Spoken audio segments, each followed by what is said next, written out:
Hi guys, may umorder nga pala sa akin 6 kilos na belly. Gagawin natin lechon belly roll to guys. So iniwa ko muna dito sa gitna ng mga buto at inaangat ko muna dyan yung mga soft tissue sa dulo ng buto ng belly natin, kasi mamaya tatanggalin natin ng isa-isa yan.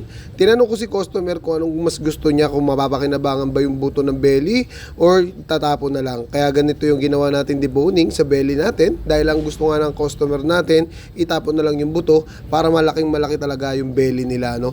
Pero meron pa kasi isang option dyan, yung pwede nyo gagawin siyang American ribs, tapos pwede nyo rin siya i-grilled, no? Nung naiiwa ko na yung mga buto sa gitna ng belly natin, pinukpok ko naman yung dulo nito, no? Para umangat yung mga buto, madali natin siyang matatanggal kapag tinanggal natin yung buto ng belly. So dito, tinanggal ko muna yung pinakadulong buto dahil di natin siya kayang hatakin, no? At pagtanggal ko nga niya maliit na buto na yan, isa-isa na natin hahatakin dito yung buto ng belly natin, no? Dahil napukpok ko na rin sa dulo yan, naiwaan ko na yung gitna ng buto ng belly natin, madali na lang talagang tatanggalin yan. Hahatakin na lang natin yan pa isa-isa. At kung hindi ka pa nga rin nakakapag-debone ng belly, pwede mo rin gawin to, no? Or kung gumagawa rin kayo ng belly roll sa bahay nyo pang okasyon, napakahusay ng ganitong diskarte guys. Pero syempre, kung ako masusunod, mas gusto kong lagyan ng laman yung buto dito para i-grill natin yung buto-buto, or pwede nating isigang kaldereta, kahit anong luto pwede naman, dahil buto naman ng belly yan, napakasarap talaga yan at napakalambot ng mga nakadikit na karne.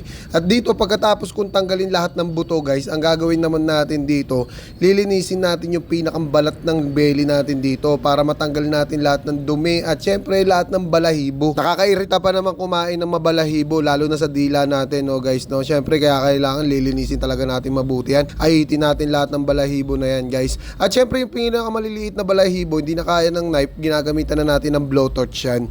At kapag tapos nating i-blowtorch yun, ahitan ulit natin yung balahibo rito para malinis na malinis yung belly natin dito. At after natin gawin yan, syempre kailangan natin hugasan yan para mabango, malinis, kakainin mo na lang. At syempre titimplahan muna natin bago mo kainin yan, no? At syempre ang sikreto ng lahat, magic sarap. Tinimplahan ko na muna dito yung loob ng belly natin bago natin ilagay dito yung ibang ingredients natin. Syempre bago natin ilagay yung ibang ingredients, hiniwa ko muna yung gitna ng belly dito para hindi naman bumukol yung mga ilalagay nating palaman dito guys. Hiniwa ko lang ng ganyan, kailangan tansyahan lang yung paghiwa natin dito, hindi pwedeng madiin na badiin kasi pag napunit ang balat nito, yari talaga tayo, maglalaglaga lang din yung palaman. At ang uunahin nga nating ilalagay dito, itong onion leaves natin guys, ayan, para malasang malasa yung belly roll natin dito. At para sa akin isa to sa napaka-special na ginawa kong belly roll ngayon guys, kasi kompleto tayo sa ingredients. Sayang naman kung di natin gagamitin yung mga kailangan natin gamitin para mas lalo sumurap yung belly ng customer natin dito guys. Lagyan ko na rin yan ng tanglad tsaka onion leeks guys, no? Tapos inaayos ko lang mabuti, sinunod ko naman dito yung mga sibuyas. At after ko mailagay yung mga sibuyas, isusunod naman natin dito yung bawang. At kumpleto na nga yung ingredients na nilalagay natin dito